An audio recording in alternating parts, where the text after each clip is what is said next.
Hey guys, Lily here. In less than a week, we'll witness the arrival of a character who might just claim the title of Ultimate Support, Tribbie.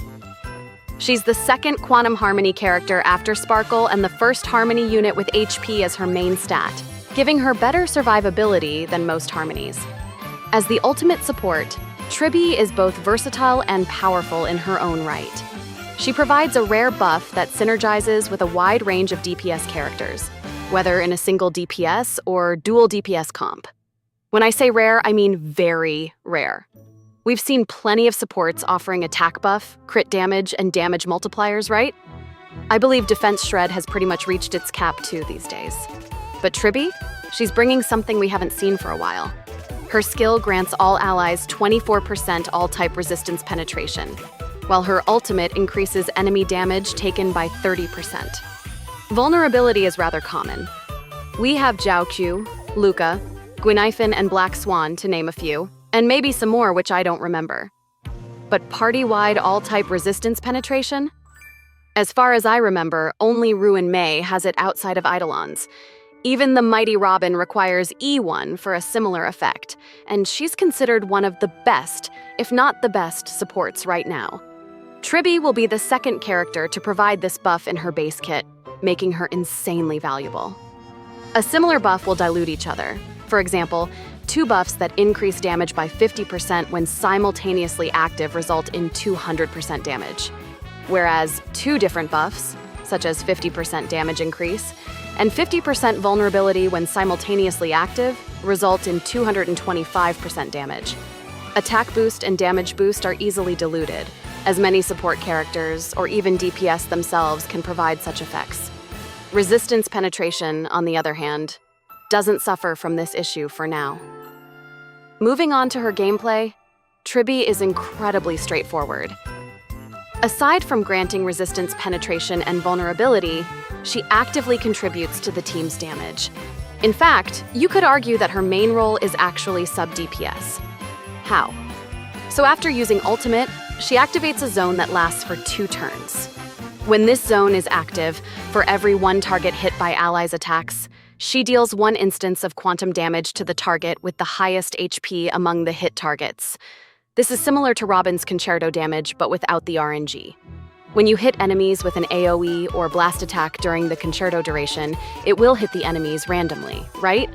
Tribbie's extra damage will target the tankiest enemy, typically elite enemies or boss, so there won't be any wasted damage. But wait, there is more. After her allies use Ultimate, Tribbie also launches an AoE follow-up attack.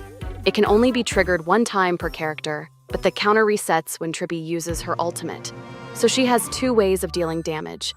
This mechanic makes Tribbie more reliable than Robin in certain situations. Since her follow-up attacks count as real attacks, they could reduce or break enemy toughness and charge Fei Xiao's meter. However, it doesn't necessarily mean that she power creeps Robin. Both are broken support, but following different philosophies. And since endgame content requires 2 teams, we can simply use them on separate teams. If I had to describe it, Tribbie is the brain-dead version of Robin. Robin requires careful turn management before casting her ultimate, so she will not just push the team forward, but also secure an extra turn within that cycle. Tribbie doesn't care about any of that. What is turn management? She even throws speed tuning out of the window. Her skill and ultimate durations are based on her own turns, so she actually loves being slow. It doesn't matter if her teammates move once a cycle or 1,000 times a cycle, her buff duration won't be affected. In fact, it's even better if her teammates move a lot, since that would mean more follow-up attacks and more energy for her. As for her ultimate, there's no complex timing either. Just use it ASAP and watch her missiles rain down on enemies. Thankfully, her traces are built for this exact playstyle. Despite having a relatively low 120 energy requirement, she has a trace that grants 30 energy at the start of battle. And after other ally targets attack, Tribbie regenerates 1.5 energy for each target hit. Using an energy recharge rope with just 1 basic attack, she can max her meter immediately.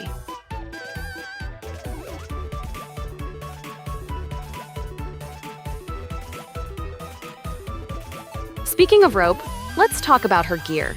Building Tribbie is quite easy. Since her kit wants her to be slow, That removes a lot of stress from the farming process. Speed tuning is one of the hardest things to optimize in HSR, but with Triby, you don't have to worry about that. Of course, if you want to experiment, you can always build a fast Triby for whatever reasons. I'm sure the community will cook up some wild, unconventional builds and make her do some crazy stuff. So the choice is yours. However, if you decide to play her as the developer intended, just follow the in-game Smart Equip tool to pick the recommended relics. As you can see, Poet of Morning Collapse and the upcoming version 3.1 Planner Ornaments are the recommended gear combinations. The Poet set makes a lot of sense. It boosts quantum damage while lowering the wearer's speed in exchange for a crit buff. This setup makes Triby extremely slow but gives her more consistent crit damage. The new Planner Ornament provides both a max HP buff and a crit damage boost, which also synergizes well with her. However, unless your team has a high action frequency, like Aglia or Fei Xiao comps, it might take a while before Triby can use her first ultimate. Keep in mind that she still needs 20 more energy or 15 hits on enemies to max her meter. This issue is naturally solved by her signature light cone, but if you don't want to invest in it, the alternative is Von Whack Ornament. With its 40% advance forward effect, she'll be able to act sooner. Now, which light cone should she use if you don't have her signature? I find DDD is the best option. Once her ultimate is up, she'll max her meter again in no time, making her an excellent DDD user since it advances the entire team whenever the wielder uses their ultimate. Faster team means the team's overall strength will also increase. And finally, here comes the classic question. Signature Light Cone or E1? Which one is worth getting? Both are major upgrades for Triby. Her Signature Light Cone completely solves her initial energy issue without needing Von Whack, letting her use stronger Planar Ornament. Meanwhile, the true damage from E1 is an independent damage mechanism and significantly boosts her overall damage. This time, it's not an easy choice. I wish I could say go for both, but if I had to pick one, I'd go with her eidolons, since that way I can still keep DDD as well. In summary, Triby is a support with a lot to offer, and I'm sure she'll appeal to many players. For those looking for future characters, Triby is a solid investment as her buffs are rare and universally compatible, making her a strong pick for upcoming DPS characters. In fact, Hoyoverse might have already hinted at which DPS work best with her in this clip. For the casuals with shorter game time, pulling a brain-dead character, especially a good one, is always a safe bet. And for newcomers who just got Robin and need another broken support for their second team, Triby is the perfect choice. I wouldn't be surprised if her banner sells like hotcakes.